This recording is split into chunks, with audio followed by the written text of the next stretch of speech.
Coming up on today's show, we find out how not to run an election campaign. There still is an art to politics, and this campaign got so far away from trying to persuade people who didn't agree with her or were on the fence. The importance of picking good lieutenants. And sometimes she's not very good at deciding who should be in what job. Not only would I argue that, but I've talked to any number of people around her who also believe that. Of course, they don't say they themselves are the wrong people for their jobs. And I get John's opinion on the role of sexism. I think that exists, and then the question is, what do you do with it? And I think for most voters who harbor some sexism, that doesn't mean that they're incapable of voting for a woman. It just means that the mountain for a female candidate to climb is a little higher. All this and more coming up.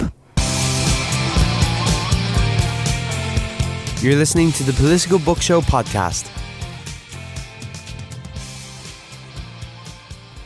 She was the presumptive Democratic nominee, the favourite to win in the general election, and yet Hillary Clinton and her team let victory slip through their fingers. Shattered, inside Hillary Clinton's doomed campaign, is a blow-by-blow account of how that happened. I'm joined now by one of his two authors, Jonathan Allen. Thanks for joining me, John. It's my pleasure. Okay, first, I want to compliment you on the degree of detail you have on the inner workings of the campaign. So you've written a book on Hillary previously, which was broadly sympathetic to her, and so you'd have a great deal of access to her inner circle. You took an interesting decision in that you published a book after the election, which allowed you to print material from sources who would only speak on condition that what they would say would only appear after the election. Was that a difficult decision to make? Were you worried about missing the boat? It wasn't a difficult decision to make because my co-author and I, Amy Parnes, really looked at this as an opportunity to write about history. And so, we were doing it obviously while it was happening, and we knew that was a challenge. And we knew that people wouldn't talk to us honestly if they felt like the things they were telling us would affect the outcome.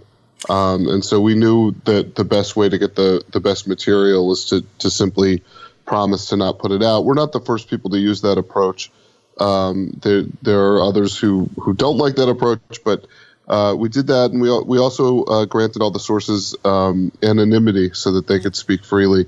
In politics, you can really do damage to yourself by being seen as somebody who talks to the press, and in fact, we write about how the Clinton operation has exacted revenge against people who are seen as leakers or talking too much to reporters. And so we knew that we had to grant people anonymity in order to get them to speak honestly. The biggest thing to jump out at me in the book, and I think, Hillary's biggest failing, and it's hard not to be sympathetic about this, but she seems to always overcorrect for mistakes she made in the past. And that leads her on to the next problem. So, for instance, in her 2008 campaign, as you said, it was full of leaks and public axe grinding by the ex-staffers. But, you don't, although as you point out, she doesn't fully explain her reasoning for using a separate server for her email. It's presumably to do with paranoia over information ending up in the press. Likewise, she's hesitant to fire people on her team who are not working well for fear that they'll run and tell tales. Her handling of the email crisis, where she said initially that emails contained no classified information. This was done with the legal ramifications in mind, and yet that was precisely the line that caused her so much trouble. So do you think that would be a fair assessment? Yeah, I think what you just said is incredibly incisive. In fact, I would argue more accurate about what was, a lot of the material that was covered in this book and what was going on with Hillary Clinton than many of the people that I've talked to that have read it before. So, A+ for you for sort of getting to the heart of the matter there.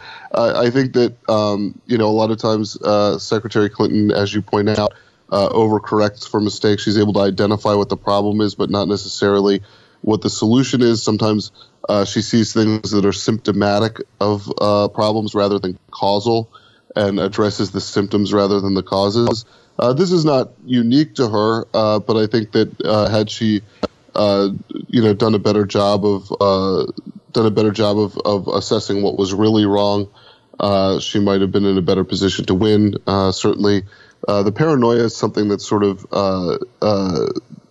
endemic to her, or something that she's developed over a long time, but also is sort of part of this odd paradox about her, which is that she runs for public office but is an intensely private person. And so what happens is when information comes out about her, she tends to become even more locked down. She doesn't like it when people can see sort of into her, and as a result, she does things like setting up a private email server.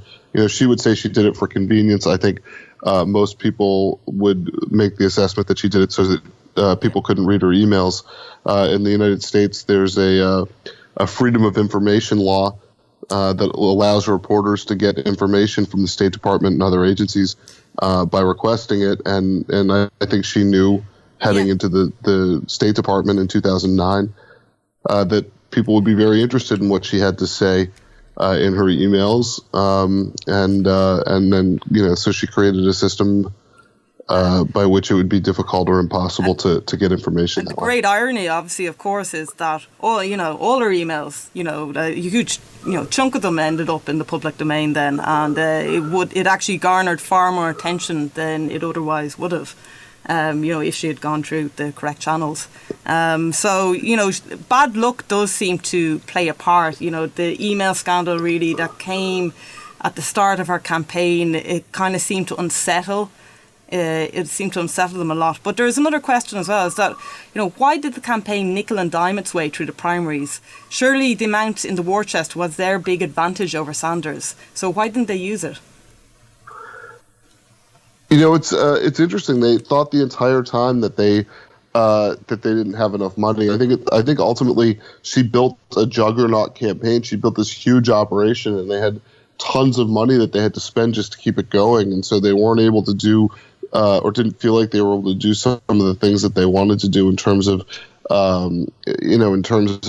putting literature on the ground in people's hands, and in terms of the types of advertising they might want to do. They always felt that they were on edge in terms of money, even though this campaign ended up raising $1 billion. Yeah, and she had spent Trump, the billionaire. So it seems quite strange that they're very focused on getting the correct formula that would allow them to spend the least amount of money as possible. But obviously, as we know, in the general election, all the polls were wrong. So it really. Do you think that this election was really a kind of a defeat for that very number crunching way of doing things? I do. I think there had been. After Barack Obama had won, his campaign had been very technologically advanced, very good at collecting and using data in terms of trying to reach particular voters, and I think the interpretation that came out of that was, at least from the Clinton perspective, was that Barack Obama won because he had superior data and technology capabilities, and instead. I think what we learned is the data always looked good for Barack Obama because he was a good candidate. Yeah. And so it was easier for him to persuade people. It was easier for him to get people on his side. It was easier for him to turn out people that were already with him, to identify those people, all those things, because he was a superior candidate. So I think, what we're going to see over time, I assume we'll see over time, is a little bit more of a mix of that art and science. I think there was a belief that, you could really boil all this down to math. And the truth is voters care about the messages they're receiving, and polls are not static. You can change public opinion. And so, I think you're absolutely right about that. I think that this was a defeat for those who believe that politics is all about math. And in particular, her campaign manager, Robert Mook, is someone who, he is the egghead, but he doesn't come out looking so great in the book. He doesn't seem to have a natural feel for the politics, and he's someone who seems to not be able to help advancing his own agenda. So, if Hillary had the pick of the crop in terms of talent, why were her picks so bad? Well, that's a good question. I think she's had problems with that in the past. I mean, I think that plagued her 2008 campaign. I think there were times at the State Department where she, had bad choices for personnel, and I would argue that's one of her weaknesses as a candidate or as a manager, is that sometimes she's not very good at deciding who should be in what job. Not only would I argue that, but I've talked to any number of people around her who also believe that. Of course, they don't say they themselves are the wrong people for their jobs. But they look around and point their finger at other people and say that person really shouldn't be in that job. And it's common. I mean, look, it's nothing unique to Hillary Clinton, but there are people who are better at it. Yeah. There are people who seem to be better at that, and that's certainly one of her weaknesses. And as well, coming back to the overcorrection theme, that she doesn't really want to, she didn't kind of pull the plug on certain people, but she kind of changed their roles without changing their position. So it seemed that there was a lot of palace intrigue over, who was getting sidelined, who was advancing within the inner circle. Do you think that really created a situation where people were more focused on their own jobs rather than the campaign? I think so. I don't know that. I mean, it's certainly not a 100% situation where they suddenly were focused only on their own survival and not the campaign at all. But I do think that there was too much consideration for individual survival within the campaign and also advancement in the future. These were people who were somewhat afraid to tell Secretary Clinton when she was doing something wrong because they wanted to be, they wanted jobs in the White House. They wanted to be considered loyal, and they had seen what had happened with people who were considered disloyal, which sometimes simply included people who were willing to raise problems. Not just, not that, there are different levels of disloyalty, and I think, one of the greatest shows of loyalty is the willingness to sacrifice yourself to make the point to the boss that they're not doing something right, as opposed to going out and telling someone else. But this campaign did not do an effective job of alerting her to the problems it was having. And, I think these folks were worried about saving their own skin. My co-author, Amy, and I write that, there was a lot of shuffling within the campaign that was never reported at the time. And often what Secretary Clinton would do is increase or decrease somebody's level of responsibility without changing their title. So, for instance, the chief strategist on the campaign was essentially relegated to the sidelines, and the policy director was made into the chief strategist. It was never announced. The titles didn't change, but that was effectively what happened internally. And, they seemed really blindsided by the Bernie Sanders insurgency. And, but, it's sometimes said about Hillary that her instincts are actually a lot more progressive than she lets on herself. You say that her position on trade deals like the TPP was actually quite nuanced. She was concerned about the impact on American workers and felt like, as she said, there wasn't enough winners from it. But then why did she make such a weak argument? Her precise line was, "As of today, I'm not in favour of what I've learned about it. It doesn't meet the high bar I have set." And now, in comparison to something that Sanders would say, that seems incredibly political, and she's really, it really looks like she's trying not to take a position on it. So yeah, it's wishy-washy. It's unbelievable. Instead of saying, "Hey, I'm against this," she says, "Here are the conditions under which I could accept it." The voters don't like that stuff. It is a great strength to be nuanced in creating public policy once you have a job in government. It is a tremendous weakness to be nuanced on the campaign trail, and I think those who are successful at both sides of that understand that you have to campaign, as they say often in America, you campaign in poetry and you govern in prose. Well, Secretary Clinton wasn't willing to campaign in poetry. She wanted to campaign in prose. She wanted to hammer everybody with the idea that she understood every issue better than everyone else. And I think it cost her. Yeah, it was a kind of sense of resume building. Here's my resume, please, check it. It was kind of like, obviously, election campaign in one sense could be seen as a job interview. But I think she took that analogy a little bit too far. So let's indulge in alternative reality for a moment. Do you think either Joe Biden or Bernie Sanders would have fared better against Trump in the general election? I think it's impossible to run a campaign without running a campaign. You don't know what that ends up looking like. For example, if Bernie Sanders is the Democratic nominee, does Donald Trump suddenly take a much more centrist stance? Does he tone down his rhetoric a little bit on the edges? Does he try to paint Bernie Sanders as too radical for the country? And does that work? I mean, so I think it's hard to know what would happen. I think there are a lot of Democrats who strongly believe that if Joe Biden had been a nominee, he would have beaten Trump. And Hillary supporters sometimes grumble that Sanders' unwillingness to concede until the last moment helped cost her election. Is there any merit in this? I think that he inflicted a great deal of damage on her toward the end of the campaign, in part because he was repeating lines or creating lines of attack that were the ones Donald Trump would use, that she was corrupt. This wasn't about I mean, they did have policy differences, and he talked about those, but which is normally in a primary campaign, that's usually what the people will focus on so that they're not hurting each other in the general election. In this case, in the primary, Sanders basically called her corrupt over and over and over again, and that was a line of attack that Donald Trump was using from the Republican side. I think there were a lot of Bernie Sanders voters who were turned off by the idea that Hillary Clinton was corrupt, and it made it harder for her to turn out enough voters to win in important states. So, yeah, I mean, I think it had an effect. It's not a quantifiable effect, but I think it hurt her. And your book doesn't really go into the kind of wild Hillary rumours that were swirling around, all the Hillary stuff and whatever. Do you think that had an impact on the election? I think it mostly is something that sort of rallies the people who are against her in the first place and likely to show up to vote against her in the first place. I don't think it's particularly persuasive. The one thing I think might have been persuasive is this idea that she was corrupt and hiding things.